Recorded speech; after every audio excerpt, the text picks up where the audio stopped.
Oke, kita mulai aja karena sudah jam 8. Nanti mungkin teman-teman yang baru join bisa langsung mengikuti atau nanti mungkin bisa lihat rekaman di YouTube. Nanti insya Allah kita unggah di YouTube. Oke, sebelumnya silakan kita di sini nanti insya Allah webinar selama kurang lebih satu jam ya. Jadi nanti selama 1 jam itu kita berdiskusi banyak. Jadi nanti mungkin teman-teman ingin bertanya atau seperti apa silahkan. Dan sebelum itu ya saya ingin tanya teman-teman sekarang online dari mana? Silakan di chat.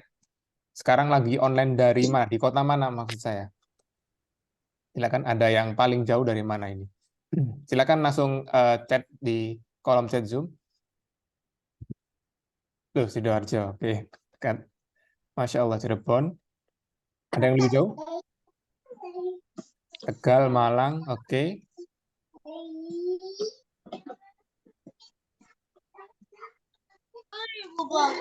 Oh, Masya Allah, ada Sumatera Utara, Makassar. Luar biasa. Ada lagi yang lebih jauh dari Makassar, Banjarmasin. Masya Allah.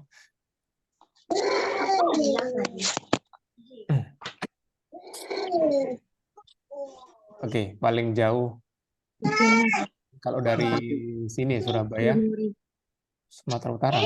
Kalau Makassar lebih dekat. Ada yang lebih dekat lagi? Yang Cilacap itu ya. Banten. Oke. Yang Cilacap.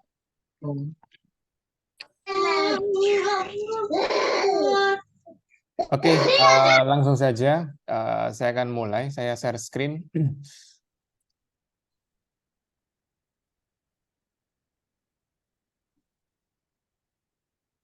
Selamat datang bagi teman-teman yang baru join ya. Nanti kita akan langsung memulai ini. Saya share screen terlebih dahulu.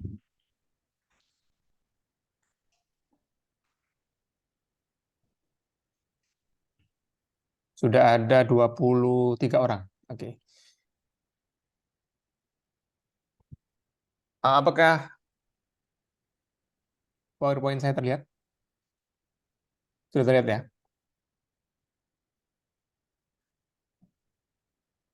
Silakan. Oke, terlihat. Oke, Bismillahirrahmanirrahim.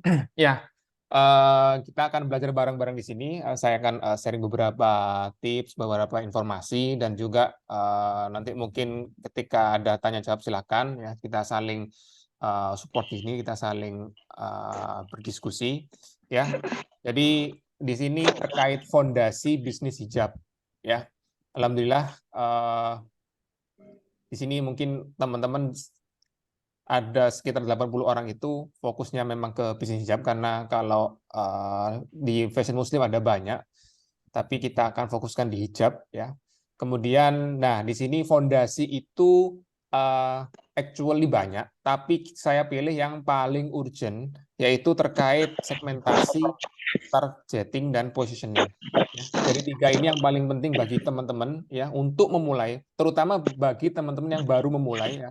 Baru memulai katakanlah ya masih jalan 2 bulan, 3 bulan, 6 bulan, atau mungkin sudah jalan 1 tahun tapi ya belum menganalisa fondasi bisnisnya teman-teman atau brandnya teman-teman. Nah, itu yang mungkin perlu dibenahi. Kenapa? Karena ini nanti yang menentukan ya, yang menentukan arah nanti mungkin postingan di sosial media, bagaimana kita memilih kainnya, bagaimana kita memilih untuk logo, tagline, ya, influencer atau KOL yang kita hire, ya, affiliate dan sebagainya, itu berimbas dari fondasi ini, ya. Jadi itulah kenapa saya di sini ya sangat menekankan segmentasi, targeting, positioning adalah sebagai fondasi dari brandnya atau bisnisnya teman-teman, seperti itu. Oke, ini sudah mungkin hampir 30 orang ya. Oke, jadi mungkin yang belum kenal ya, saya dari Premori ya, solusi bisnis hijab. Jadi actually kita dari 2016 ya, awalnya kita fokus di fabric atau di kain, terus kemudian 2021 kita rebranding ya, fokusnya sekarang banyak ya, dan untuk di tahun ini kita ke laser fokus ya, kita fokus ke bisnis hijab mulai dari supplier bahan hijab, bagi teman-teman nyari bahan-bahan hijab terutama yang grade A dan original, silakan ya, untuk bahan-bahannya kita ready. Jasa printing hijab kita juga bisa, terus kemudian jasa finishing hijab, laser cut, jahit tepi, eyelash, crochet juga bisa. Dan alhamdulillah kita juga sudah 9 batch ya sharing ilmu ya, bikin workshop teman-teman ya, dari yang terakhir kemarin bulan Agustus ya di Hotel Ibis Harmoni Jakarta. Insya Allah next batch kemungkinan tahun depan ya, karena kita hanya buka tahun ini hanya buka 2 ya di Surabaya sama Jakarta. Mungkin teman-teman yang mungkin ingin lebih dari webinar ini, silakan nanti insya Allah ya tahun depan sih kita baru-baru buka untuk next batch terkait workshop. Oke. Nah, di sini actually apa yang akan saya sajikan selama mungkin 60 menit ke depan ini adalah hasil rumusan kita ya selama kurang lebih jalan 8 tahun ya. Jalan 8 tahun kita membantu atau support teman-teman terutama bisnis fashion muslim ya. Banyak sekali, bahkan lebih dari 50% adalah brand hijab ya, dan di situ dari pengalaman kita dan juga kita juga pernah mengenyam akademisi fokus di fashion. Maka dari itu untuk support teman-teman kita bikin ya, ini cuplikan dari buku saya pribadi ya, insya Allah nanti semoga tahun ini bisa launching ya bagi teman-teman yang mungkin ingin lebih, biasanya nanti buy our book ya. Dan ini cuplikan dari 7 steps to success fashion Muslim business ya. Ada 7 step kita ringkas dari pengalaman itu, kita ringkas dari kita ngobrol dengan brand-brand ya, seperti apa sih bikin brand fashion muslim itu seperti apa. Jadi kita ringkas dari 7 poin ini, dan kali ini ya webinar malam ini itu cuplikan dari beberapa subbab yang ada di buku tersebut. Seperti itu. Oke, kita akan langsung saja. Nah, untuk tahap awal, jadi teman-teman nanti kalau misalnya ingin bertanya, silakan langsung chat di Zoom aja ya. Kalau mungkin sebelum nunggu saya buka sesi tanya jawab, silahkan langsung chat di Zoom. Kalau misalnya ada pertanyaan di tengah-tengah, mungkin langsung tiba-tiba ada kepikir pertanyaan atau tiba-tiba terpikir sebuah ide atau insight, silahkan langsung tanya di chat Zoom. Nanti mungkin kalau sempat saya bahas ya saya bahas ya. Nanti mungkin karena mungkin nanti banyak yang masuk pertanyaannya, nanti kita pilih yang paling urgent. Oke. Nah, sebelumnya silakan teman-teman kalau ada buku catatan boleh silakan ya, karena nanti webinar ini sifatnya nggak hanya satu arah, tapi saya minta 2 arah, jadi teman-teman bisa langsung menyatet, dan juga nanti di sini saya akan pandu untuk teman-teman mendapatkan analisa segmentasi ya, terus kemudian targeting sama positioningnya teman-teman ya. Jadi silakan nanti ditulis ya. Jadi persiapan, jadi biar ada output dari webinar kali ini ya. Jadi nggak hanya mendengarkan terus kemudian sudah selesai, enggak, tapi harapan saya pribadi teman-teman ada output, salah satunya adalah catatan, analisa, segmentasi, targeting sama positioning seperti itu. Jadi siapkan, kalau pakai handphone juga silahkan, pakai pensil atau pulpen sama kertas juga silahkan. Nah, langsung saja kita masuk ke materi. Ya, jadi teman-teman ya. Jadi sebelum masuk ke detail segmentasi, targeting, positioning, teman-teman harus paham terkait lapangan atau ya arena tempurnya teman-teman ya, arena tempur dari bisnis fashion. Nah, di sini di layar teman-teman ya ada macam-macam industri di dunia ya. Ini kenapa saya tambahin titik-titik, karena banyak sekali. Nah, ini saya nggak muat untuk bikinnya tadi. Ya, jadi ada industri, ada otomotif, ada IT, industri manufaktur, ya, industri mining, entertainment, F&B, fashion, dan lain sebagainya. Titik-titik di sini. Nah, setiap arena ini, ya, setiap arena tempur ini, ya, itu punya sub arena, ya, ya katakanlah ini parents-nya, ya. Nah, di situ punya sub. Dan sub ini punya sub lagi, sub of sub. Ya, dipahami ya. Jadi fashion ya kita langsung nggak bahas di industri lain, kita langsung ke industri kita yaitu fashion. Nah ini industri macam-macam industri di dunia ya. Nanti mungkin teman-teman ada yang tambahin silahkan nanti tambahin sendiri. Nah kita fokus ke fashion. Nah fashion sendiri ya itu punya sebagai sub ya arena atau sub industri. Ya contohnya apa di sini?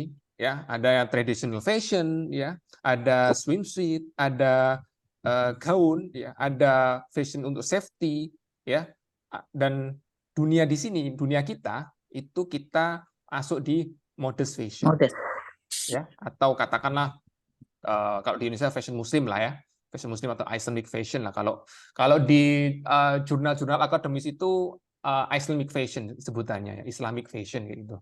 Karena di sisi akademis ya, kalau teman-teman mungkin yang masih mahasiswa atau kuliah yang ingin ada penelitian-penelitian jurnal ilmiah terkait fashion, itu bahasanya mereka rata-rata itu pakai Islamic fashion. Nah, dari modest fashion atau fashion muslim ini itu punya subnya juga. Ya, yang kita tahu ya, di sini ada hijab, abaya, dress, prayer set dan lain sebagainya. Ya. Jadi di sini teman-teman harus paham ya arena dari pertempuran yang teman-teman hadapi. Ya, jadi nggak kemana-mana. Jadi fokus ke situ. Ya fashion, ya subnya itu modest, subnya lagi yaitu misalnya ya karena ini khusus untuk fundamental hijab ya ada di hijab sini. Ya, itu yang perlu teman-teman ketahui dan ini silakan di capture boleh ya silakan di apa namanya catat lebih dahulu. Nah, karena nanti akan kita duplik lagi terkait hal ini. Oke, kemudian, nah di sini ya dari sub tadi, ya dari sub tadi ini kita bikinkan berbagai variabel mulai dari produk, modal, produksi, margin, movement, resiko sampai kompetitor. Ya. Di sini sifatnya kalau hijau itu easy ya namanya ringan. Kalau kuning itu tengah-tengah, kalau merah ya katakanlah berdarah-darah atau kecil atau lain sebagainya. Ya. Jadi misal ini saya sebutkan, misalnya ini bisnis fashion muslim ya. Nanti kita fokuskan ke hijab. Nah, misalnya hijab atau jilbab ya di sini modalnya ringan ya dibanding dengan berbagai yang lain. Ini hasilnya banyak tapi saya persingkat dari 5 saja. Ada gamis, abaya, mukena sama kuku. Jadi modal paling ringan ya terkait hijab. Produksi juga paling mudah dibanding dengan yang lain. Tapi ya semua di sini ya sebagai pengingat bahwa dalam kehidupan ini sedikit filosofis ya. Dalam kehidupan itu pasti Allah Maha Adil ya. Kalau orang lain bilang yin and yang ya. Jadi nggak mungkin ini hijau semua itu nggak mungkin. Pasti ada plus minus seperti itu. Jadi semua itu pilihan. Bukan oh ini yang terbaik yang mana, oh ini yang terbaik yang mana enggak. Semua itu actually pilihan. Ketika ngobrol masalah ini. Ya. Terus kemudian marginnya sedikit ya kita tahu ya. Terus movementnya mudah. Resikonya juga mudah ya karena ya nggak perlu apa namanya nggak akan larut dengan zaman ya kalau misalnya gamis abaya kan ya kita tahu mukena motif yang itu biasanya akan lekang oleh zaman kalau jilbab tak lekang oleh zaman dan yang terakhir dan ini yang penting nanti mungkin sering kita akan sebutkan yaitu kompetisinya merah berarti apa sudah berdarah-darah sudah sangat banyak sekali ya. Jadi di sini ya yang jadi dalam tanda petik minus yaitu dari sisi margin sama kompetisi untuk hijab. Ya, jadi dan ini fondasi ini nanti yang teman-teman perlukan mengenai segmentasi, targeting sama positioning. Oke, saya akan lanjutkan. Nah, dari ya tadi kan awalnya ini kan kita sudah sub of sub ya. Jadi fashion, ada modest fashion, hijab ternyata ini sangat alhamdulillah Iya. sangat dimudahkan sekali kita berbisnis Thank fashion you. di Indonesia, terutama Wah, fashion muslim di Indonesia. Kenapa? Karena selevel marketplace besar itu sudah membuat kategori yang paling kecil lagi. Ya, jadi di sini jilbab itu di sini sudah dikategorikan lagi, disubkategorikan. Jadi kalau dari awal tadi yang fashion tadi berarti kan fashion, subnya lagi itu modest fashion, subnya lagi hijab, dan ternyata hijab punya subnya lagi ada banyak ini. Ini based on saya ambil di Tokopedia. Ya, nanti silakan cek teman-teman di Tokopedia. Silakan mic peserta lagi. Silakan kalau yang belum di mute ya, ada yang terganggu. Oke, jadi saya ulangi ya. Jadi tadi yang di awal ya, di awal sudah sebutkan. Nah, industri fashion, modest fashion, subnya lagi hijab. Nah, ternyata hijab ini punya sub lagi, yaitu cadar. Misalnya ini yang saya ambil di Tokopedia, cadar, ciput, hijab instan, hijab skimbat, khimar, pasmina, dan seterusnya. Nah, berarti apa? Berarti industri ini, fashion muslim itu sekarang sudah sangat mature. Ya, sudah sangat dewasa, sudah sangat siap, sudah sangat well prepare. Nah, tinggal kita mau masuk kemana? Pertanyaan seperti itu. Ya, pertanyaan seperti itu. Nah, maka dari itu ya, karena tadi ya kembali lagi ke sini, karena bisnis hijab ya langsung saya loncat ke hijab ya, saya nggak perlu katakan lagi ini fashion, modest fashion, terus hijab, langsung ke fokus ke bisnis hijab karena hijab ini full of competitor sekarang. Nah, that's why ya kita perlu menguatkan analisa segmentasi, targeting sama positioning. Ya, perlu menguatkan segmentasi, targeting sama positioning. Apakah ini penting? Sangat penting kalau dalam era sekarang. Terus kemudian pernah saya ditanya dulu ada pertanyaan yang muncul ketika karena apa? Karena memang kami ya Premori sering bikin webinar, bikin workshop, terus kemudian teman-teman konsultasi. Apakah ya brand-brand besar dulu seperti mungkin Vanilla Hijab, Wearing Klambi, terus kemudian Even Life dan sebagainya bikin kayak gini-gini sih? Apakah mereka nggak langsung bisnis? Nah, pertanyaan itu dijawab dengan mudah. Nah, dulu kompetitor nggak seperti sekarang. Ya. Jadi HL, Wearing Climate dan sebagainya itu kan sudah 10 tahun yang lalu ya, sudah 10 tahun yang lalu. Dan di mana 10 tahun lalu kompetitor ini masih kuning atau mungkin bahkan masih hijau. Ya, ya jadi mereka jual gampangannya gini, jual apapun ya laris. Kenapa? Karena belum ada kompetitor, jarang kompetitornya. Ya, apalagi yang dulu yang melek Instagram, yang melek teknologi itu jarang. Jadi mereka jual apapun bisa laku gampangannya seperti itu. Tapi sekarang karena semua ya barrier to entry-nya ya tembok yang sekarang membatasi siapa saja bisa berbisnis fashion terutama hijab itu kan sangat rendah. Maksudnya semua orang bisa sekarang. Nah, makanya akhirnya apa? Akhirnya dari sisi kompetisi itu berdarah-darah. That's why kita butuh yang namanya analisa segmentasi, targeting, sama positioning. Seperti itu ya. Nah, seperti apa sih itu? Ya. Nah, kenapa analisa STP penting? Ya. Selain jawaban saya tadi, ada tambahan.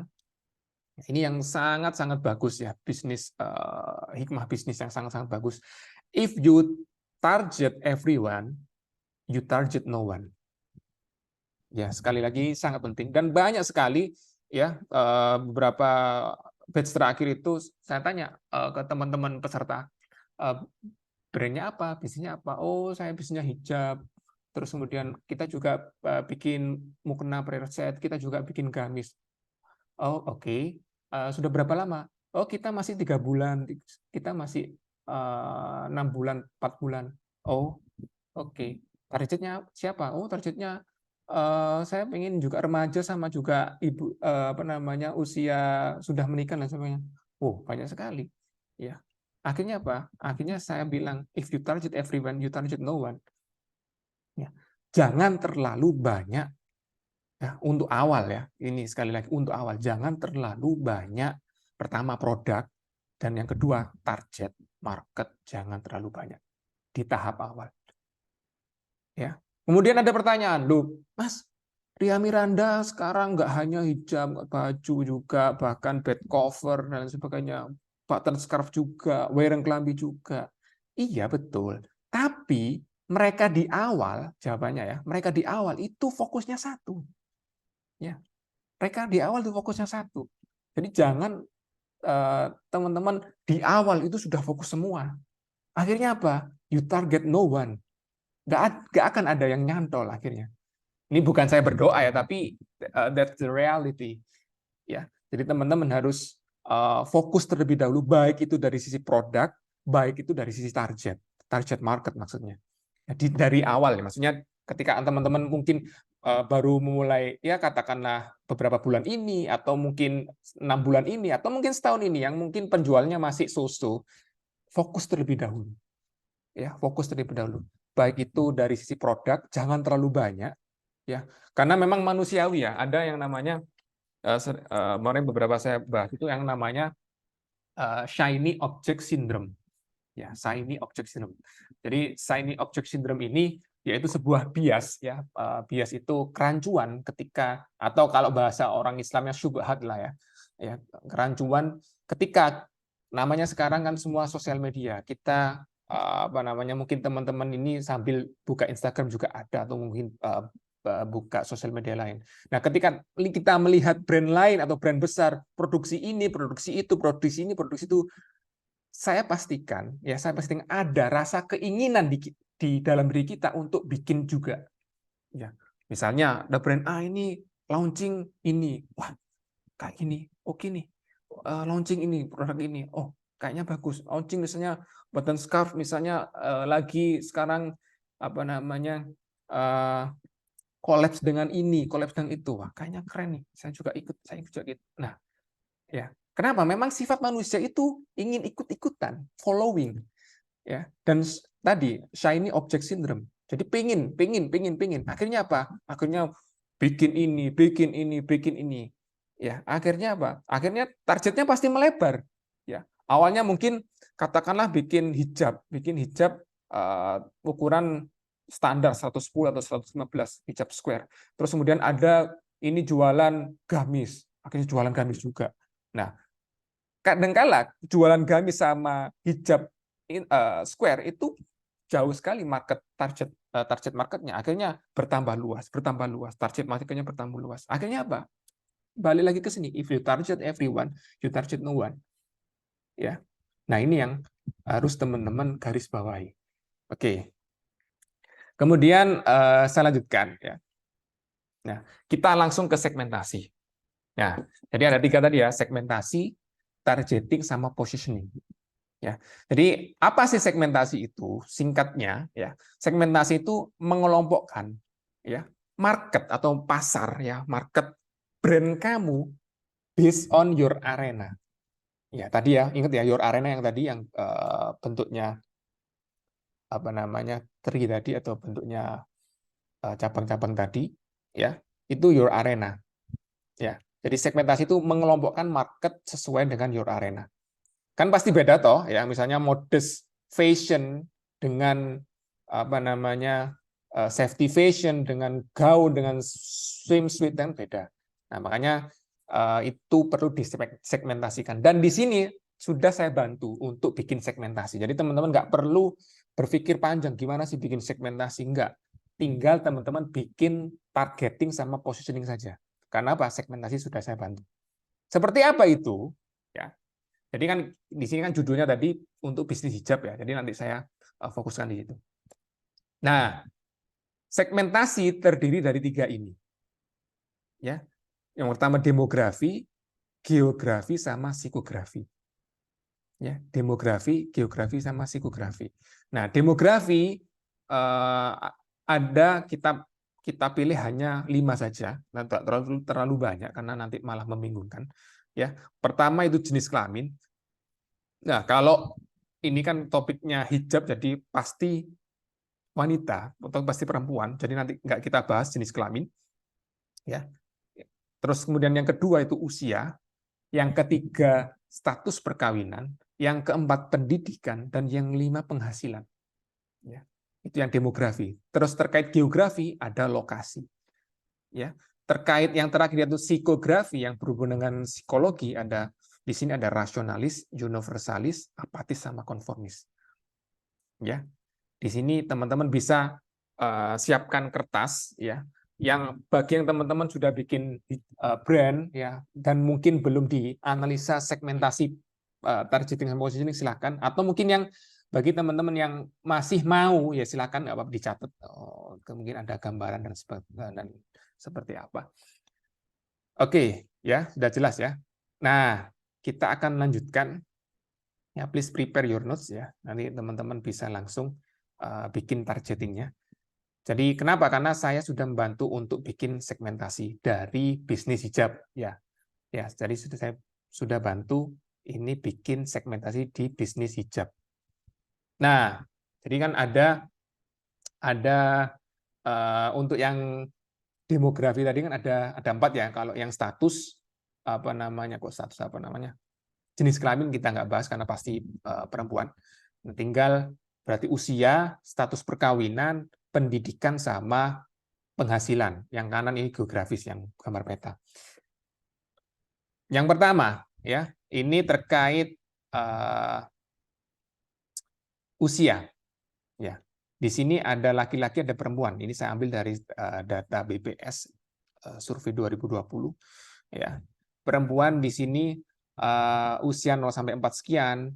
Ini ada jumlahnya 5 juta, 10 juta, dan seterusnya. Usia ini. Nah, nanti mungkin teman-teman bisa mentarget yang akan dituju yang mana saja. Nanti next-nya ya. Kita akan fokus di segmentasi dulu. Nah, ini untuk segmentasi ya, segmentasi. Terus kemudian yang kedua untuk status pernikahan. Ya. Jadi ada yang ternyata ya yang single masih lebih banyak daripada yang kawin ya. Ya terserah brandnya teman-teman mau fokus kemana, mau fokus ke orang yang belum menikah atau orang yang sudah menikah, boleh, silakan. Yang ketiga, tingkat pendidikan masyarakat Indonesia. Ya. Nah, yang belum sekolah atau tidak sekolah ada sekian, tidak tamat SD sekian, tamat SD sekian, SMP sekian, SMA sekian, ya, D1, D3, S1 sekian, sekian, sekian. Ya. Silakan nanti dipersiapkan untuk milih target sesuai dengan brandnya teman-teman, sesuai dengan visi misi. Saya di sini nggak bicara visi misi karena itu it's a calling, jadi tergantung teman-teman. Ya semua itu tergantung subjektivitas teman-teman, tergantung ya pengaruh dari keluarga, dari mungkin dari pergaulan dan seperti apa. Bikin visi misi kita nggak bahas di sini, tapi kita bahas di sini segmentasi dan targeting bersama positioning. Ini yang ketiga tadi ya. Terus kemudian yang keempat terkait penghasilan. Ya, penghasilan customer kita maksudnya ya. Ya, bukan penghasilan kita tapi penghasilan calon customer kita. Nah, ini. Nah, ada yang lower class, middle class, sama upper class. Silakan di sini. Nah, di sini ini ada 30M, 8 sampai 30M ini per bulan ya. Monthly expenditure in million rupiah. Ya. Di sini silakan ya. Jadi karena gampangnya monthly income juga enggak masalah sih ya. Nah, di sini jadi ketika menargetkan lower class berarti ada sekian, middle class ada sekian, upper class ada sekian. Ada sekian orang, ada sekian persentase dari ya penduduk Indonesia. Ya. Terus kemudian yang kanan ini adalah lokasi. Ya, geografi, lokasi. Dan ini apa maksudnya, Mas? Yang hijau sama yang hijau muda atau yang mungkin yang abu-abu. Nah, semakin hijau ya, itu semakin banyak penduduk muslimnya. Ya, di sini semakin hijau berarti semakin banyak penduduk muslimnya. Ya. Contohnya di Jawa banyak muslimnya, ya. Terus kemudian ya ini Bali kan jarang muslimnya ya, terus Nusa Tenggara Timur dan seterusnya. Nah, tujuannya apa? Ya, ini nanti mungkin ngefeknya nanti berimbas ke biasanya ke ads ya, ke iklan. Di situ kan biasanya kita bisa milih ketika beriklan itu kan bisa kita milih untuk geografi ya. Mau kita iklankan di provinsi ini saja atau kota ini saja, atau kalau misalnya di Facebook Ads itu ada radius ini, radius itu bisa disetting di situ. Ya, jadi nggak semua kita, sekali lagi ya, jangan target semua orang, jangan target semua wilayah, jangan target semua tingkat pendidikan, tapi pilihlah sesuai dengan apa yang teman-teman visi misikan. Oke, ini segmentasi ya. Silakan nanti dipahami, kalau tidak paham silakan nanti ditanya. Kita lanjut ke, nah ini yang sering menjadi titik hook ya. Balik lagi ke sini ya. Jadi di sini ada demografi, geografi, sama psikografi ya. Nah, di psikografi ini saya ambil dari bukunya salah satu mentor saya, itu Pak Yuswadi. Ya, beliau membagi konsumen Muslim itu secara psikologi, psikografi terbagi menjadi 4, rasionalis, universalis, apatis, sama konformis. Apa itu? Ini sangat penting bagi teman-teman ya, terutama di era sekarang. Apa itu? Ya, jadi di sini ada dua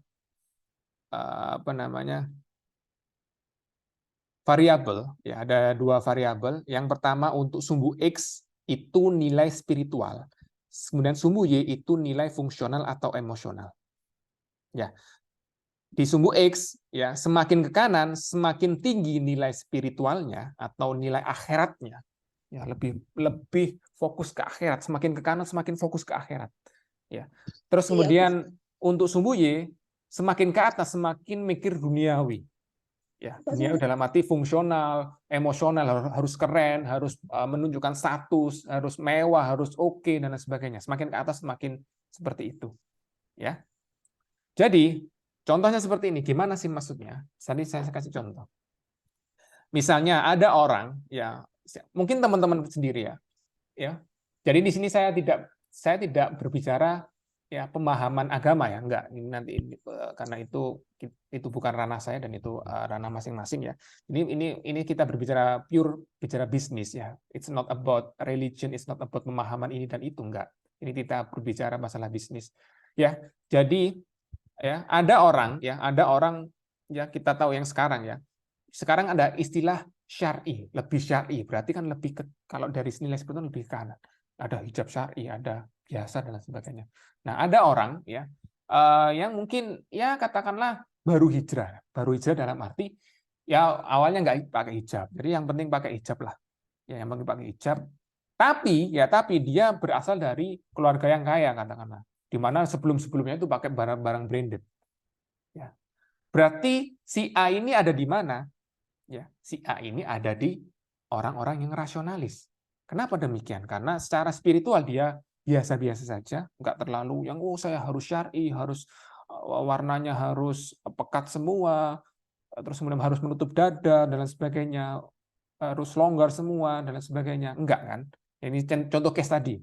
Tapi dia karena mungkin dari background-nya keluarga kaya, dia harus yang mahal, harus yang branded, harus yang menunjukkan sosial status, harus yang kualitasnya bagus dan sebagainya. Akhirnya dia masuk ke ranah rasionalis. Saya dapat apa misalnya? Atau ada orang-orang ya yang mungkin ya seperti tadi ya pemahaman agamanya ya biasa-biasa saja, yang penting Islam ya, yang penting menutup aurat ya, dan juga ya yang penting dapatlah harga berapapun, yang penting nutup aurat, oke lah. Nah, orang-orang itu di mana? Ada di apatis. Ya, ini istilah saja ya, bukan apatis yang sebenarnya enggak, ini istilah saja. Ya. Nah, itu contoh. Terus kemudian ada juga oh pokoknya harus Islam, harus nutup semua, bahkan harus pakai cadar karena pemahamannya wanita itu harus pakai cadar dan sebagainya. Tapi kalau oke, terus kemudian how about the functionality atau emosional? Ya nggak apa-apa, yang penting Islam. Harganya berapapun oke. Ya, yang penting Islam. Nah, berarti ada di arah mana itu si customer ini atau si orang ini? Ada di kelompok konformis. Ya, ada di kelompok konformis.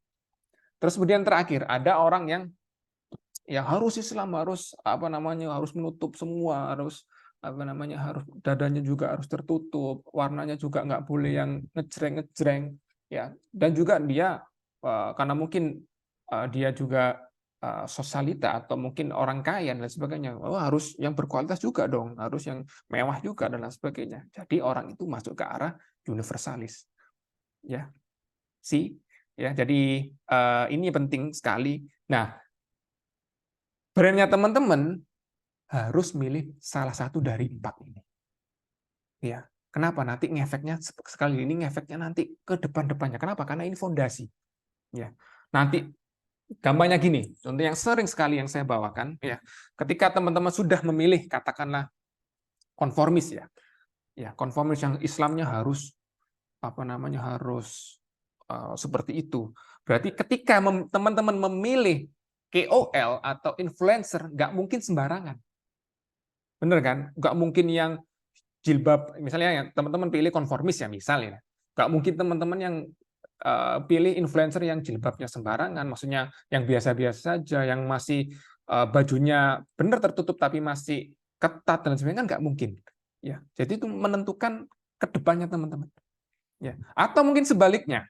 Ya, sebenarnya mungkin teman-teman rasionalis, yang penting ya menutup aurat dan sebagainya. Nggak mungkin kan teman-teman cari influencer yang pakai cadar, cari influencer yang pakai niqab, kan nggak mungkin. Ya, jadi semua harus dipilih salah satu ini. Akhirnya apa? Akhirnya buntutnya panjang. Ya, buntutnya itu panjang sampai ke arah itu. Itu salah satu contoh ya. Sampai ngefek ke influencer yang kita pilih, terus kemudian postingan-postingan yang kita pilih. Ya, kalau konformis universalis kan biasanya postingan apa sih? Biasanya kan tentang kajian, ya, tentang duplikan atau dalil-dalil hadis, perkataan ulama, kan seperti itu. Yang mungkin teman-teman pernah lihat lah. Berarti rata-rata mereka apa? Nilai spiritualnya tinggi. Ya, nilai spiritualnya tinggi. Ya. Tapi yang lainnya yang nilai spiritualnya rendah ya biasa-biasa saja. Atau mungkin bahkan foto-fotonya dengan mobil mewah dan lain sebagainya. Nah, itu terserah mereka. Karena apa? Karena secara psikografi mereka memilih itu. Ya, mereka memilih itu. Bisa dipahami ya. Nanti kalau nggak paham silakan nanti chat aja ya. Nanti kita akan bahas. Jadi di situ ya, sekali lagi saya ulangi ya untuk segmentasi. Kan nanti teman-teman harus memilih. Ya. Jadi saya ulangi, ada segmentasi, ada ini tadi, ada 3, demografi, geografi, psikografi. Demografi tadi ya usia, terus kemudian berikutnya ada status pernikahan, ya. Terus kemudian ada pendidikan, ada penghasilan, ada geografi. Customer kita ya, bukan kita, tapi customer kita. Usia, maksudnya gimana ya usia customer kita bidik yang mana sih nanti untuk targeting ya. Terus kemudian statusnya apa, dan sebagainya. Oke, terus kemudian ini psikologi dari customer kita. Itu yang mana?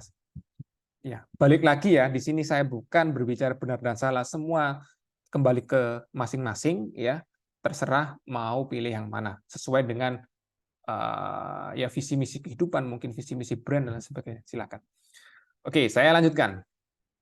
Nah, itu tadi segmentasi. Ini sudah saya buatkan, jadi teman-teman nggak perlu bikin segmentasi untuk bisnis hijab atau bisnis fashion muslim itu seperti apa, enggak, karena sudah saya bantu bikinkan. Tinggal teman-teman ya untuk memilih target. Makanya di sini targeting ya. Jadi segmentasi saya sudah buatkan tadi ya.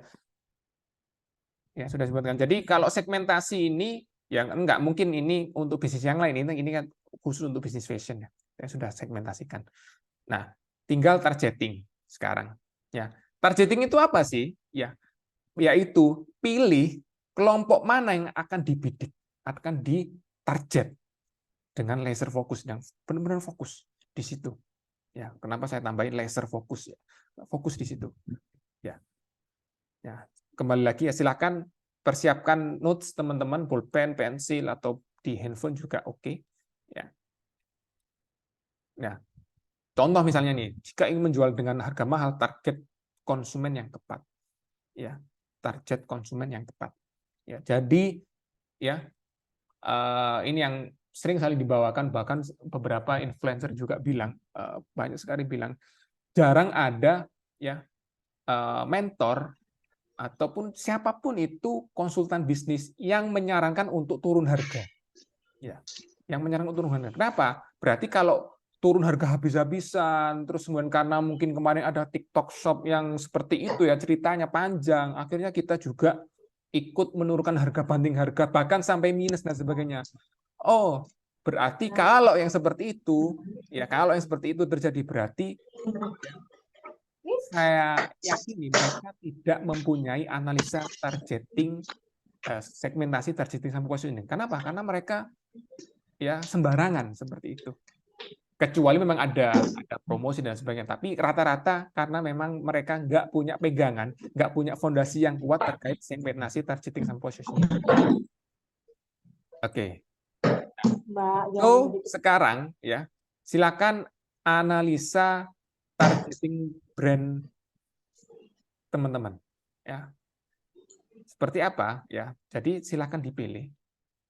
Nah, ini saya cuplik lagi. Contoh nih, ini segmentasi ya. Dari segmentasi teman-teman silakan pilih. Misal ada si A nanti, silakan targeting, kita nggak mungkin menarget semua orang. Ya, kembali lagi ke bisnis wisdom yang awal, kita nggak mungkin mentarget semua orang. Pilih ya satu atau beberapa target market. Yang pertama terkait dengan usia. Silakan pilih usia yang memang cocok atau yang memang teman-teman bidik dari brandnya teman-teman. Ya, di sini ya teman-teman bisa lihat ya. Mungkin teman-teman fokusnya ke brand hijab anak kecil, nggak ada masalah.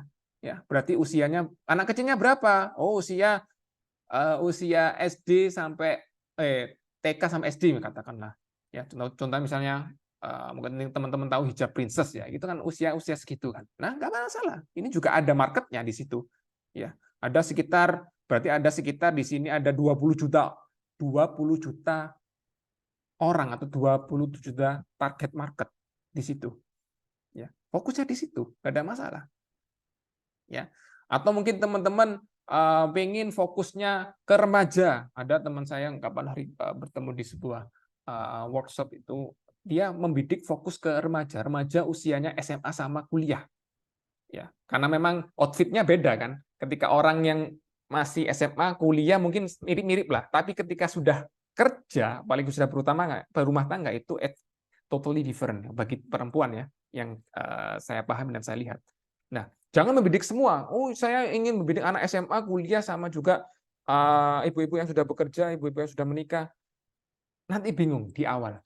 Ya, bingung dari marketnya sendiri juga bingung. Brand ini arahnya kemana sih? Itu dari sisi market. Dan sisi kita juga bingung.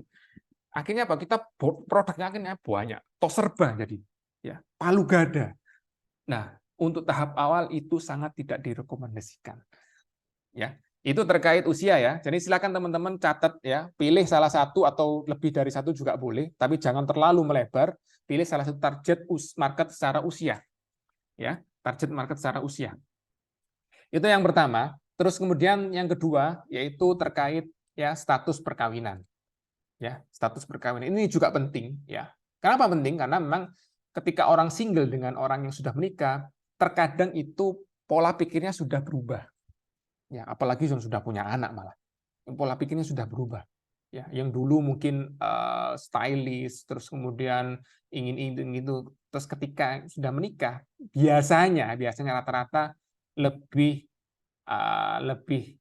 tertutup mungkin, lebih pendiam mungkin, atau lebih konservatif ya, atau yang lain lah. Jarang ada semakin menikah semakin ya ada, tapi satu dua oknum atau case ya. Setelah menikah malah lebih terbuka, malah lebih ini, malah itu jarang. Yang ada malah biasanya lebih tertutup, lebih itu. Ya. Jadi silakan target salah satu ya. Oh, kalau semuanya Mas, ya boleh-boleh saja sih. Saya nggak mengelarang, tapi kembali lagi ke tahap awal tadi, yaitu kalau kita target semua orang, kita tidak menarget siapapun di situ. Pilih salah satu. Nah, pilih salah satu. Terus kemudian yang ketiga terkait pendidikan. Nah, ini juga penting. Ya, pendidikan ya. Apakah kita membidik target yang tamat SD ke bawah ya, atau mungkin tidak tamat SD, SMP, SMA, D1, D3, S1, dan silakan bebas. Ya, bebas. Ini bukan pilihan benar dan salah. Ya. Jadi tujuannya apa? Misalnya contohnya kayak gini. Misalnya kita brand kita misalnya ambil yang konformis tadi atau mengambil yang nilai spiritualnya tinggi. Nah, kalau misalnya itu kita bahas dalil-dalil, kita bahas kajian dan sebagainya, bisa jadi orang-orang yang, mohon maaf ini bukan saya mendiskreditkan tapi mohon maaf yang kurang berpendidikan, kurang beruntung secara pendidikan itu nggak paham. Ngomong apa sih orang ini? Apa sih maksudnya ini? Apa ini? Dalil apa ini? Katakanlah seperti itu ya. Ini apa hubungannya dengan ini dengan ini? Nanti nggak nyambung. Ya, makanya kita harus memilih ya, secara pendidikan target market kita itu seperti apa sih rata-rata contohnya? Ya, apakah orang-orang yang sudah kuliah ya D1, D3, S1 sampai S3 atau mungkin cukup SMA atau mungkin anak-anak SMP, SMA nggak ada masalah. Silakan. Ya.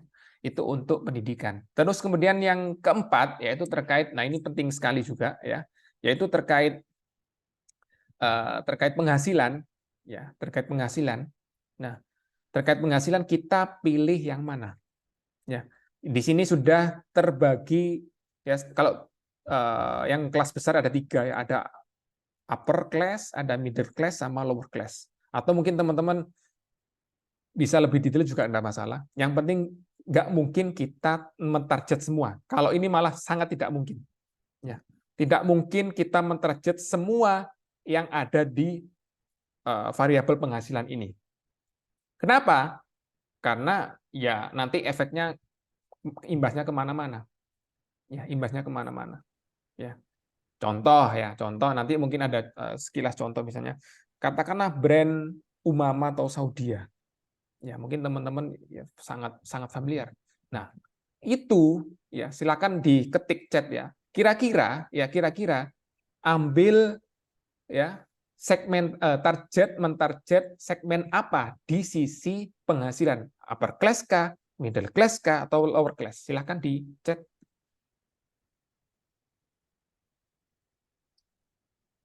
Umama ya, kita bicara Umama. Kita case langsung case tadi aja. Ya, lower class, ada yang bilang middle. Ada lagi? Lower middle. Oke. Okay. Ya. Oke. Okay. Good answer ya. Lower middle. Oke. Okay. Jadi tidak ada satupun teman-teman di sini yang menjawab bahwa Umama fokusnya ke upper class, ya kan? Ya. Nah, itu efek imbasnya sampai situ. Ya. Imbasnya akhirnya apa? Imbasnya nanti Umama nggak mungkin kolaps dengan KOL yang mahal, yang terkenal, kan nggak mungkin. Ya. Imbasnya sampai ke sana. Ataupun mungkin ketika beriklan atau ketika posting sosial media atau packagingnya pun, ya efeknya packagingnya kan nggak mungkin dia dengan fondasi seperti itu, dengan fondasi dia memilih lower class, nggak mungkin dia bikin misalnya hijab dengan packaging dengan box. Ya. Kenapa? Karena boxnya sudah mahal kan, nggak mungkin. Nah, imbasnya sampai ke sana. Atau mungkin katakan labelnya deh, labelnya nggak mungkin dia yang pakai logam yang alloy itu kan nggak mungkin dia. Ya, imbas sampai sana. Jadi keputusan saya mau pakai packaging apa, pakai label apa, nanti influencernya siapa, nanti cara jualnya gimana, apakah saya perlu buka stand di mall apa enggak, itu semua tergantung dari fondasi ini. Ya, itu semua tergantung dari fondasi ini.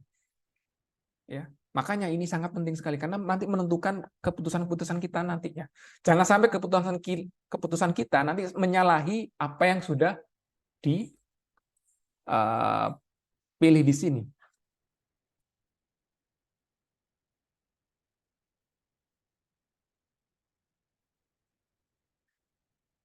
Ya, oke, sudah difahami ya. Oke, yang terakhir di sisi segmentation yang geografi yaitu ada di di geografi atau di persebaran di sini. Nah, teman-teman ya actually ada pertanyaan seperti ini. Pak, kalau misalnya saya fokusnya offline store gimana? Ya, saya nggak pengen online atau mungkin karena mungkin saya gaptek dan lain sebagainya. Sebetulnya jawabannya nggak ada masalah, ya.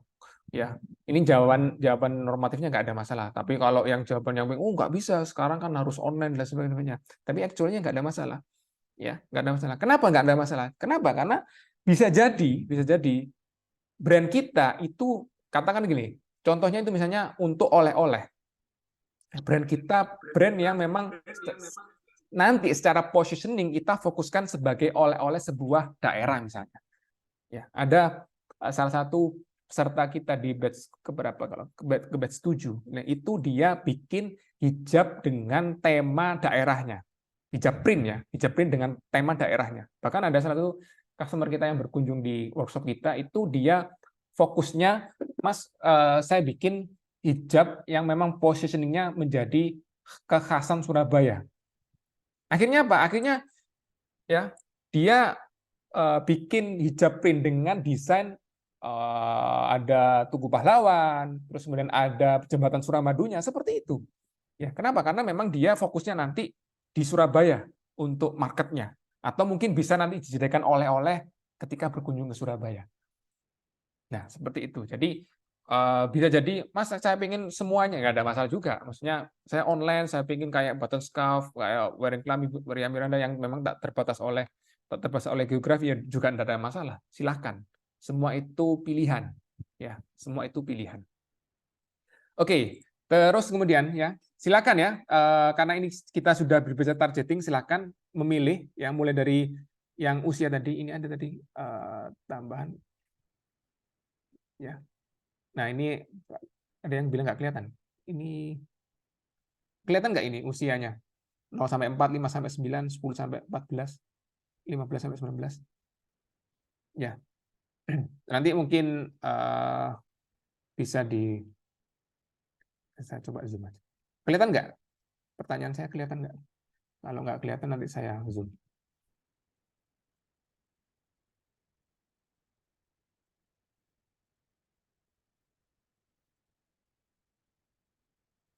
Nggak terlihat. Oke.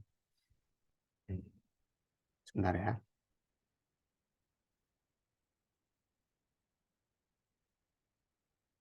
Saya perbesar aja biar nyaman, teman-teman.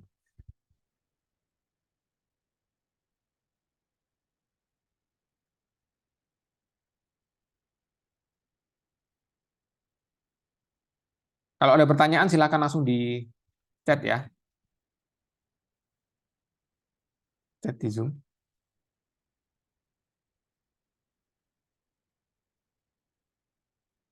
Ini saya perbesar biar teman-teman bisa langsung exercise, ya, mengeksekusi apa yang sudah dipelajari.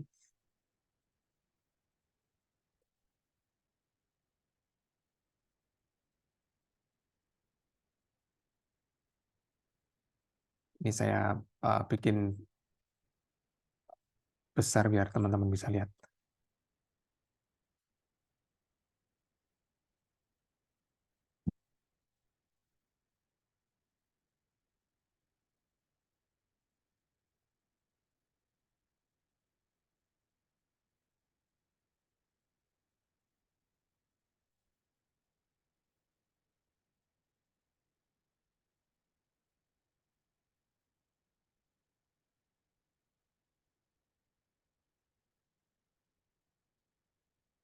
Ini sudah saya share screen. Oke,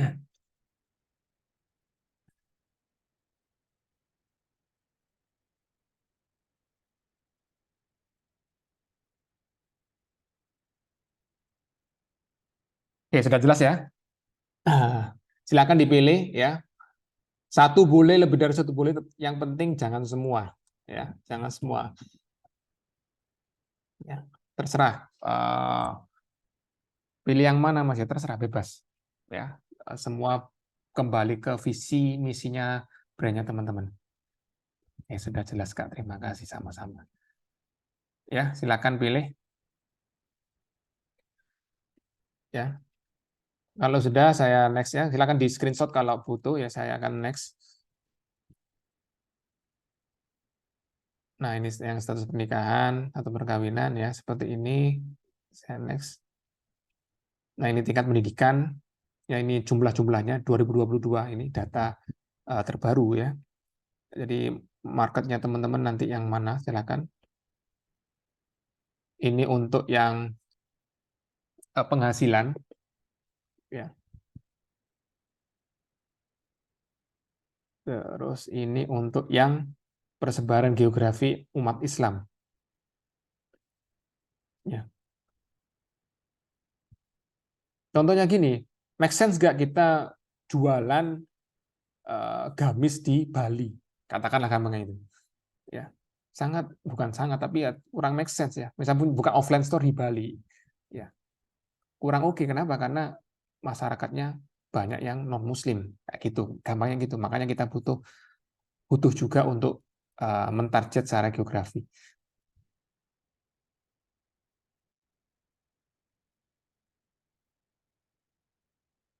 Apa boleh kalau rentang usianya misal 35 sampai 45? Nggak ada masalah, silakan. Ya, yang penting nggak semuanya. Ya. Terus ini yang psikografi ya, silakan dipilih. Ya, silakan dipilih.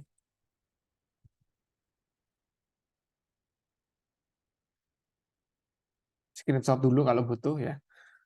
Oke, saya teruskan ya. Nah, itu yang kedua sudah. Sekarang kita lanjut ke positioning ya. Tadi segmentasi sudah dibahas, terus kemudian targeting sudah dibahas. Sekarang kita ke bab terakhir di webinar kali ini yaitu positioning. Ya, apa sih itu? Yaitu pesan unik yang brand kamu ingin sampaikan, alias diferensiasi kita dengan brand lain yang sejenis itu apa sih? Ya, karena kan tadi ini yang penting sekali di sini. Ya, kenapa? Karena kompetitor sudah berdarah-darah. Ya, bikin hijab polos, hijab square polos kan sangat banyak sekali, ribuan bahkan puluhan ribu brand. Ya, nah terus kita yang membedakan itu apa sih? Ya, akhirnya apa? Akhirnya kita harus mengutak-utik ya, mengulik ya di sisi positioning. Ya, pesan apa sih yang akan kita sampaikan? Kita ini brand apa sih? Ya, kita ini sebagai apa sih? Ya, yang membedakan dengan brand yang lain yang sejenis. Nah, ini positioning nanti. Bahkan mungkin kalau teman-teman kalau misalnya pebisnis biasanya follow akun-akun mentor ya, akun-akun coach dan sebagainya. Kan ada uh, siapa namanya? Salah satu mentor saya juga pernah ikut beberapa kelasnya. Itu Dodi Zulkifli ya, mungkin teman-teman tahu ya. Mas Dodi itu ekspertisnya di positioning, bahkan bikin workshop khusus untuk positioning ya, untuk nyari positioning yang pas. Jadi nanti saya cuplik dari presentasinya beliau beberapa untuk kredit ke beliau ya, bagaimana ya tips juga bikin positioning yang oke itu seperti apa sih. Nah, itu ada workshop sendiri kalau nggak salah itu selama 2 hari kalau nggak salah. Ya, tapi di sini saya akan memberikan hanya sekilas betapa pentingnya positioning dan juga ada salah satu cara yang sangat singkat ini yang saya peroleh dari Pak Subiakto, nanti mungkin teman-teman bisa follow juga beliau. Beliau juga ahli di branding sama positioning. Ya, saya jadi hanya mengantar untuk bisnis hijab itu perlu positioning. Ya, oke, saya lanjutkan. Nah, ini saya cuplik dari Mas Dodi. Ya, contohnya gini. Ini ada dua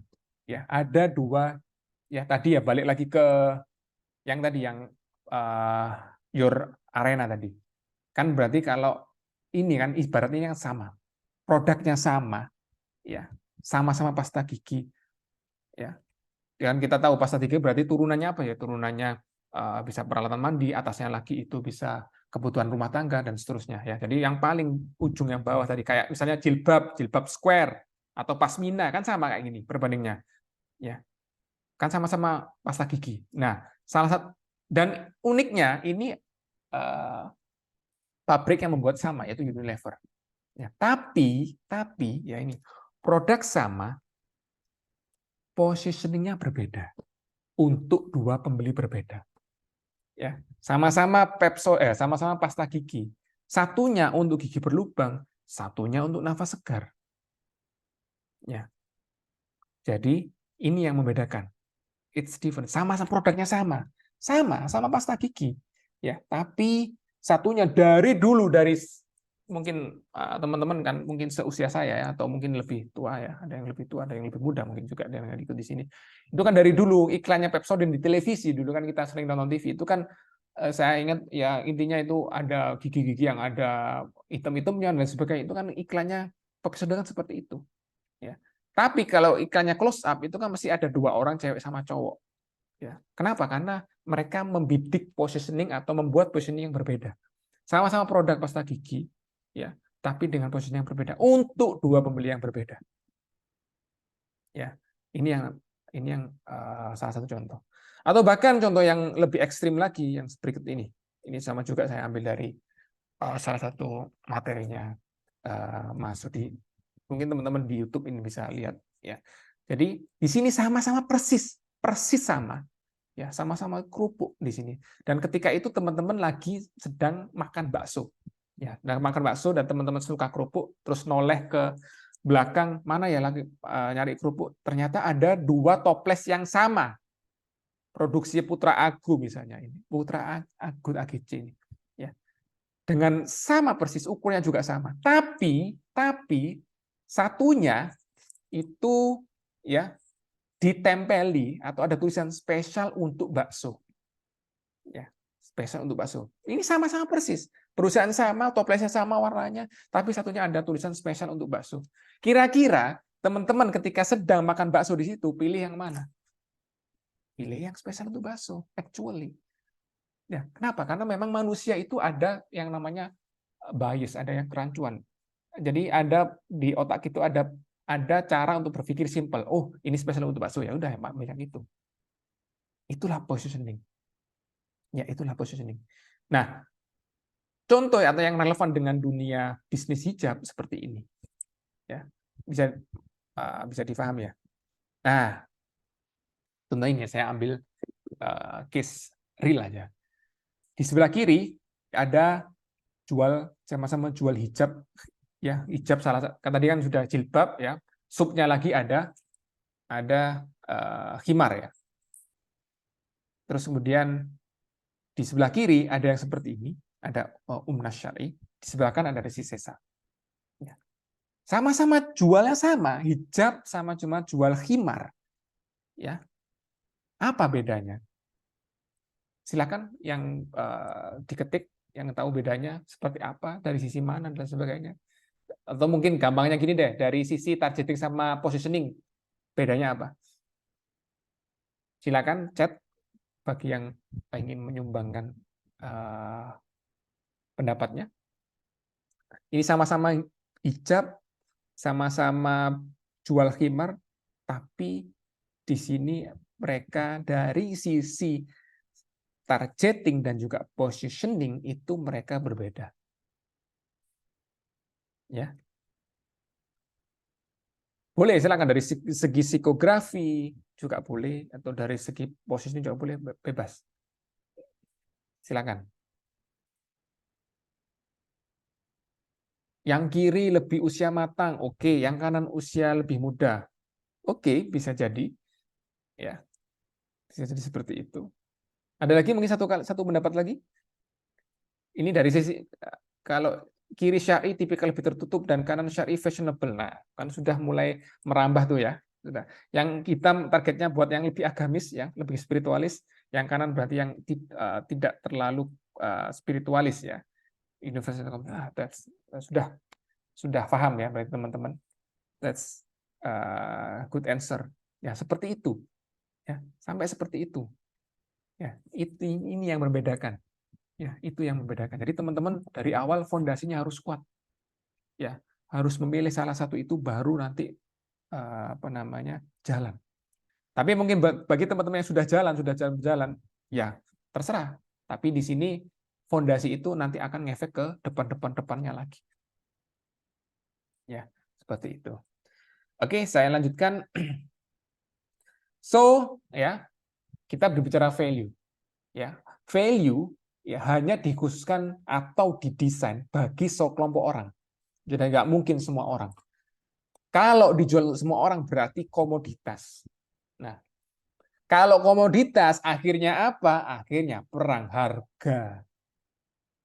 Ya, sekali lagi, kalau dijual untuk semua orang, oh ini saya semua kalangan bisa, semua usia bisa, semua penghasilan juga bisa, akan jadi barang komoditas. Kalau barang komoditas, akhirnya apa? Perang harga. Perang harga akhirnya apa? Ya sudah, diskon-diskon gede-gedean, bahkan 0 rupiah dan lain sebagainya. Akhirnya kan, dan itu yang tidak kita inginkan kan. Bener kan seperti itu. Kita kan ingin orang itu mengantri brand kita walaupun itu harganya, misalnya teman-teman ambil yang apa segmennya segmen menengah atas atau yang upper ya sampai ngantri-ngantri dan sebagainya kan seperti itu. Kan kita nggak mau sampai brand kita sampai kita apa namanya bagi-bagikan dengan gratis karena mungkin karena nggak laku dan sebagainya. Nah, makanya ya kesimpulannya apa? Kesimpulannya tentukan targeting positioning yang sesuai ya seleser mungkin. Kalau seleser mungkin semakin bagus juga ya. Kalau lebih dari satu ya nggak ada masalah. Semakin lebar juga lebih. Kalau bahasa bahasa bisnisnya itu niche ya, NICHE kalau mungkin teman-teman nyari nanti di internet. Semakin niche semakin bagus ya di dunia yang crowded ini sekarang. Ya, seperti itu. Oke, nah kenapa? Karena ini nanti hubungannya konten sama konteksnya. Konten kan tadi kembali lagi dijualannya sama, tadi pasta gigi sama, kerupuknya sama, terus kemudian himarnya juga sama. Tapi nanti yang membedakan juga ke arah konteks yang berhubungan dengan targeting sama positioning. Contoh gimana? Contohnya misalnya ke tadi balik lagi. Ini saya memperjelas saja ya. Ke misalnya ke packaging. Ya, jadi nanti teman-teman ketika sudah memilih yang katakanlah yang konformis versus yang rasionalis ya, atau yang apatis itu kan pasti beda dengan packagingnya juga beda, isinya juga beda. Bahkan ada istri saya tuh pernah beli atau brand saya lupa brand apa itu ketika beli produknya itu apa namanya karena memang dia secara brand itu mengambil spiritualnya tinggi itu sampai dikasih doa-doa buku doa-doa kecil ya. Kalau salah buku zikir pagi petang kalau nggak salah sampai dikasih seperti itu. Kenapa? Itu semakin menunjukkan bahwa saya brand ini bermain di level atau di segmen ini atau di targeting ini kayak gitu. Itu ngefeknya ke situ. Ya, ngefeknya itu. Ini salah satu contoh ya. Jadi konteks is matter. Ya, seperti itu. Oke. Nah, ini yang sering sekali ini sebuah meme yang sangat relevan ya, banyak sekali teman-teman yang bilang di sini button scarf brand kamu ya kayaknya sama-sama katakan Val Ultrafine Trispan atau Val Vienna misalnya yang printing desain saya lebih bagus, laser cut lebih rapi karena button scarf katakan pakai ultrasonic yang nggak rapi ujungnya dan lain sebagainya, pokoknya berkualitas. Tapi kok malah orang-orang tetap pilih button scarf, itu kenapa bisa seperti itu ya? Itu bisa seperti itu. Ya, salah satunya adalah faktor dari segmentasi targeting positioning itu. Selain itu juga ada faktor-faktor lain, tapi faktor fondasinya ada di situ. Ya, faktor fondasinya ada di situ. Nanti kalau misalnya teman-teman ada di workshop atau di buku saya nanti faktornya banyak ya. Ada mulai dari brand equity dan sebagainya. Tapi karena kita bahas di sini terkait segmentasi targeting positioning, ada di situ bedanya, salah satunya ya, salah satu di fondasinya kita nggak menentukan atau belum menentukan STP kita ya. Oke,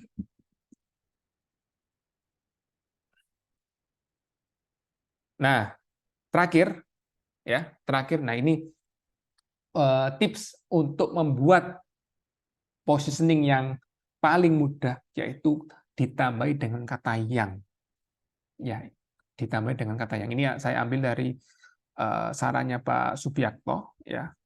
Jadi beliau dengan pengalaman itu bikin positioning itu gampang, yaitu dengan menambahi kata yang.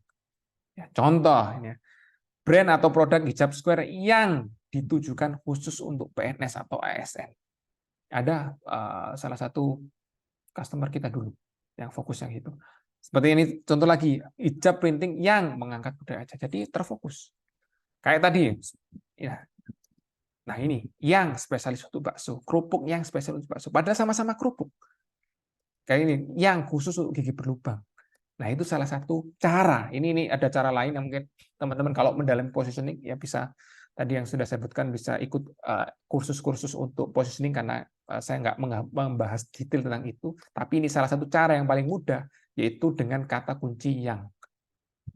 Ya, kata kunci yang. Seperti itu. Ya, seperti itu. Jadi contohnya misalnya saya sendiri ya, misalnya atau Premori sendiri ya. Banyak sekali webinar atau mungkin workshop atau ya, tapi di sini positioning yang saya ambil yaitu workshop bisnis ya yang khusus untuk membahas bisnis fashion muslim, atau yang khusus untuk workshop atau webinar ya, atau edukasi atau akademi yang fokus ya untuk bisnis fashion muslim. Ya, karena kan kenapa? Karena kan workshop lainnya kan banyak, workshop bisnis lainnya juga banyak, workshop fashion juga banyak. Tapi saya mengambil positioning yang berfokus di fashion muslim. Seperti itu contoh yang real ya, yang saya pakai juga. Gitu. Jadi ketika ada gambarnya gini ya, misalnya ada customer yang mungkin baru pengen bisnis hijab ya, atau pengen bisnis gamis, terus kemudian tahu kalau ada Premori ya, atau ada Premori, oh ini, terus ada Premori, ada saingannya Premori, katakan, oh ini fokus untuk khusus yang spesialis hijab. Rata-rata pasti mengambil yang ada spesialisasi. Ya kan? Orang itu cenderung memilih expertise di bidang itu, atau khusus untuk itu, atau positioning-nya ke arah laser fokus tadi. Seperti itu. Ya, karena dunia sekarang, apalagi dunia fashion crowded, dunia hijab crowded, ya ambilnya positioning yang tepat sesuai dengan visi misi teman-teman, atau mungkin targetnya teman-teman seperti apa, terserah. Oke, so what is your position? Ya, positioning brand Anda apa? Silahkan jadi PR ya bagi teman-teman. Ya, oke, sekian ya. Jadi mungkin silakan kalau ada pertanyaan, saya buka 3 pertanyaan saja karena sudah jam 9.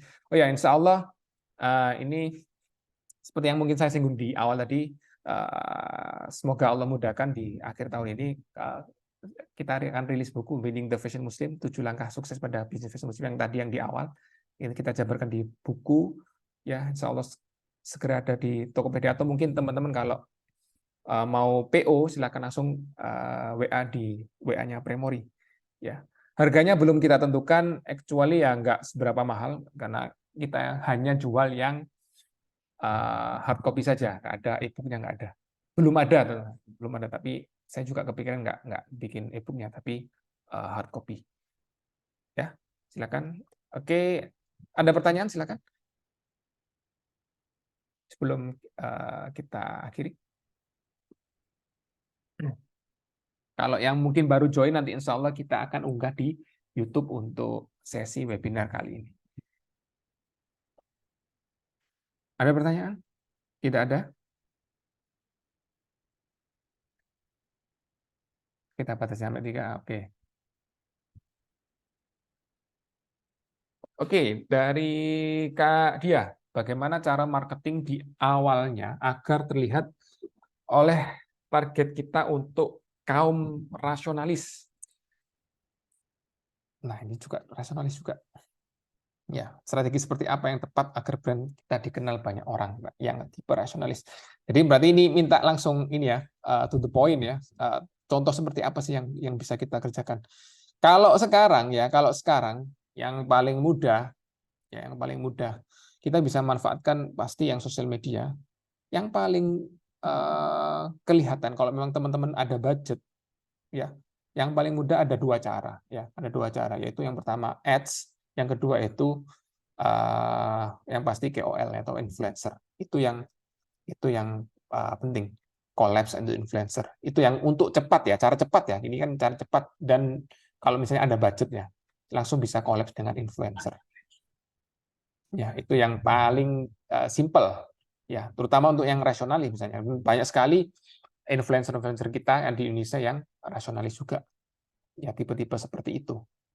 Ya, tipe-tipe seperti itu. Itu yang paling cepat ya untuk terkait cara marketing yang paling cepat untuk saat ini. Kenapa? Karena nanti bisa jadi tahun depan berbeda lagi. tahun depan bisa berbeda lagi. Seperti itu. Oke, berikutnya bagaimana tanggapan kakak tentang orang yang punya brand, produk sama namun positioning berbeda yang menjalankan sekaligus? Apakah nanti akan mempengaruhi target yang tidak sesuai? Contohnya apa ini? Bisa dikasih contoh? Biar nanti kita bisa bayangkan seperti apa, siapa ini. Sebutkan aja, nggak apa-apa, kita jadikan studi kasus. Silakan Kak Amanda mungkin bisa mendetailkan. Ada lagi pertanyaannya?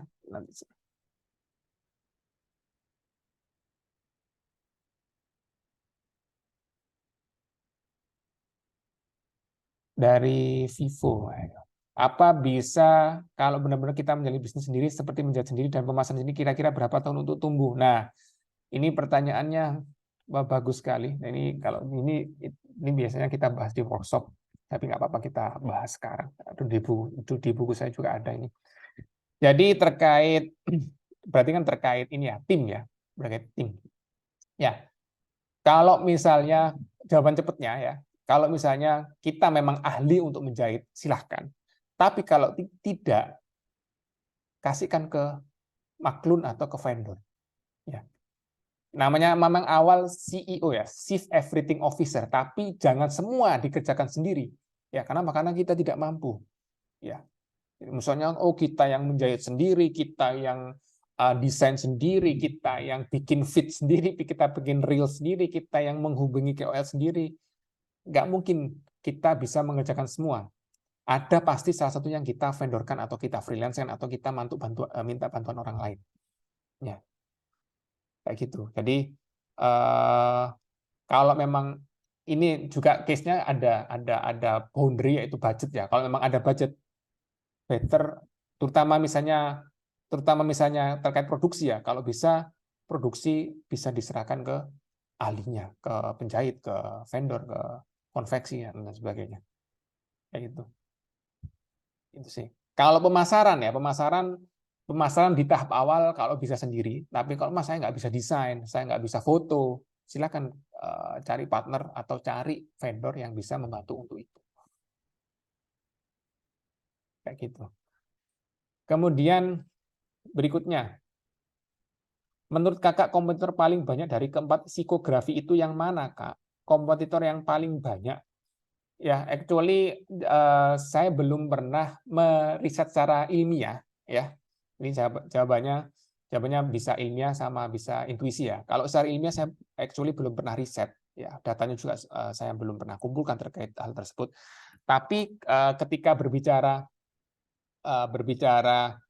yang intuisi, balik yang ke psikografi ya. Kalau secara intuisi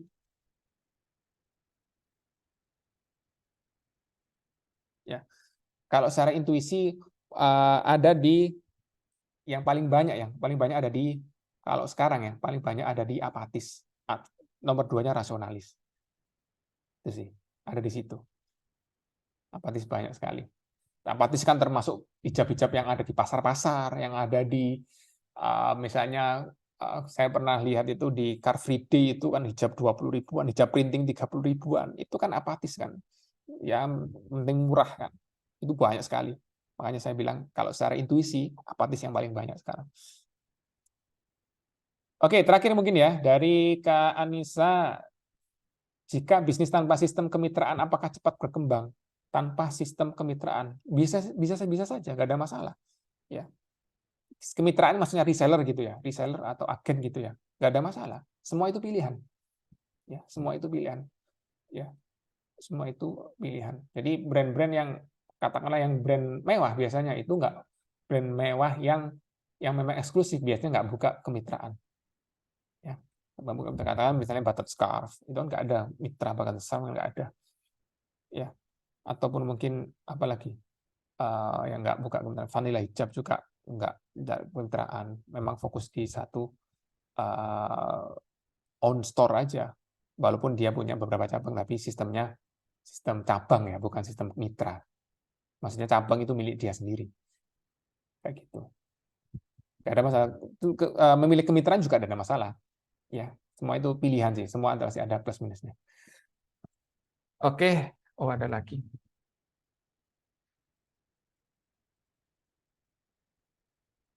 Terakhir ya, ini dari FNA Hijab ya. Bagaimana cara menjawab customer ketika membedakan brand kita, misal misal apa ya, dikatakan mewah dengan yang yang bagaimana cara menjawab customer ketika membedakan brand kita, misal dikatakan mewah dengan yang di online sering promo dari segi harga dan kualitas. Ya, dari segi balik lagi. Ya, jadi kalau misalnya ya teman-teman sudah memilih katakanlah yang mewah ya, berarti kan ini yang rasionalis atau universalis kan ya. Ya, itu kan nanti ngefeknya dari apa? Ya, dari pertama yang kelihatan customer apa sih? Dari packaging kita. Ya, dari packaging kita. Itu kan langsung bisa kelihatan ini harganya berapa, ini mewah apa enggak, bisa langsung terlihat. Terus kemudian dari Instagram kita, foto-fotonya, ya, kualitas fotonya, ada bokehnya apa enggak, pakai kamera apa, itu kan langsung terlihat. Oh, ini mahal apa enggak, ya. Terus kemudian background fotonya, apakah itu di luar negeri atau enggak, itu kan kelihatan. Terus tadi balik lagi ya, sering saya contohkan yang paling gampang memang KOL yang kita hire itu siapa, itu langsung kelihatan. Oh, ini mewah apa enggak, mewah apa enggak, ya, kayak gitu. Kenapa? Karena memang ya branding itu ya tadi kan branding, atau gampangnya kalau bahasa sekarang kan pencitraan, itu kan yang penting. Itu semua kan pencitraan. Social packaging yang tadi saya bilang itu kan pencitraan agar kita bisa brainwash otak customer bahwa kita brand ini, kita brand ini, kita brand mewah, kita brand biasa, kita brand apatis atau brand yang murah. Itu kan dari situ tadi, dari sisi konteksnya tadi. Ya, dari sisi konteksnya tadi. Dan itu yang saya bicarakan tadi terkait packaging, terkait labelnya, terkait gaya kita posting di sosial media, itu kan terlihat kita arah mana sih, mewah apa biasa dan sebagainya. Kayak gitu. Oke. Oh, ada lagi. Oke, terakhir ya. Last of the last. Untuk yang di luar negeri, apa ada saran untuk menjalankan bisnis hijab selama di sini? Maksudnya lagi di luar negeri ya.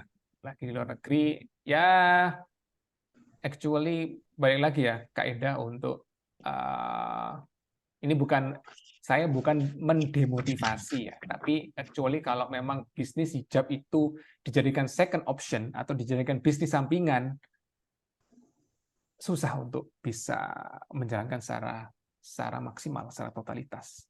Ya, bukan saya mohon maaf, bukan saya mendemotivasi, tapi ya challenge-nya lebih banyak. Kalau saya nggak, saya cari diksi yang masih memotivasi lah ya. Itu challenge-nya lebih besar. Ya.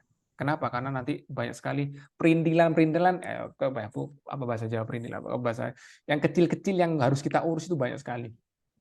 Ya, banyak, dan itu butuh fokus yang lebih terkait hal tersebut. Ya, terkait hal tersebut.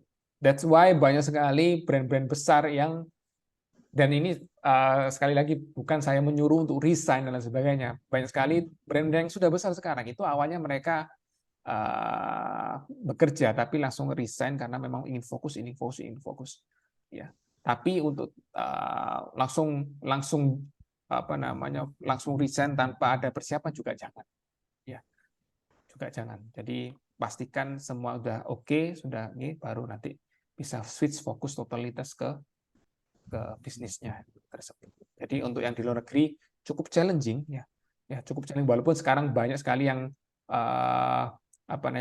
supporting kita, mulai dari vendor untuk bikin produknya, bisa dropship, bisa maklum di situ, terus kemudian sampai juga dengan jasa untuk foto, jasa untuk posting sosial media, ya, dan lain sebagainya. Ya, kalau secara normatif seperti itu banyak, tapi kan namanya bisnis kan butuh inovasi, ya, butuh intuisi untuk selling dan sebagainya. Nah, itu yang hanya bisa dirasakan ketika kita bisa totalitas di bisnis tersebut. Tapi kalau secara normatif ya bisa-bisa saja, tapi nanti hasilnya bisa dikatakan kurang maksimal sih. Gitu. Tapi untuk mencoba nggak ada masalah, coba aja dulu seperti apa. Oke, thank you untuk webinarnya saya cukupkan sampai di sini ya. Semoga Allah berkahi, semoga bisa bermanfaat. Insya Allah nanti saya akan naikkan di YouTube, Insya Allah. Oke, semoga berkah, semoga bermanfaat, dan saya doakan semuanya teman-teman di sini ada berapa orang ini? Ada 40 orang ya, 39 sama 40 sama saya, semuanya bisa sukses ya, semuanya bisa sesuai dengan keinginan. Dan ingat ya, tadi ada pertanyaan juga, ini saya tergelitik pertanyaan yang tadi, kira-kira berapa tahun untuk tumbuh, ini juga ada di penghujung workshop saya, ada di penghujung buku saya ya, dan jawabannya kurang lebih ya, nanti saya langsung bocorkan di sini. Ketika kita berpandangan untuk sukses di dunia bisnis fashion yang sekarang, kita menyaksikan brand-brand besar seperti Vanilla Hijab, Butterscap dan sebagainya, itu kira-kira kurang lebih butuh 6 tahun ya, kurang lebih butuh 6 tahun. Nah, bagaimana bisa keluar angka 6 tahun? Silakan nanti bisa baca buku atau ikut workshop saya, tapi ini langsung saya kasih jawaban, butuh 6 tahun. Apakah kita bisa sabar selama 6 tahun untuk bisa seperti mereka yang sekarang? Karena kan manusia kan lihatnya kan sekarang, enak ya, Ria Miranda seperti ini, enak ya, Jihan Heavenly seperti ini sekarang, hebat ya. Nah, tapi kita nggak tahu betapa ya pengorbanan mereka ketika menyusun atau ketika mengembangkan atau memperjuangkan brand mereka sampai seperti di titik yang kita lihat sekarang. Oke, semoga Allah berkahi. Terima kasih, semoga sukses semua ya. Saya doakan bisa see you on top ya, bisa menjadi brand-brand besar next-nya di dunia fashion muslim Indonesia. Kenapa? Karena salah satu program pemerintah menjadikan Indonesia menjadi kiblat fashion muslim dunia di tahun 2030. Jadi ini sangat terbuka lebar kesempatannya. Oke, akhirul kalam. Terima kasih. Wassalamualaikum warahmatullahi wabarakatuh. See you di next webinar insyaallah taala.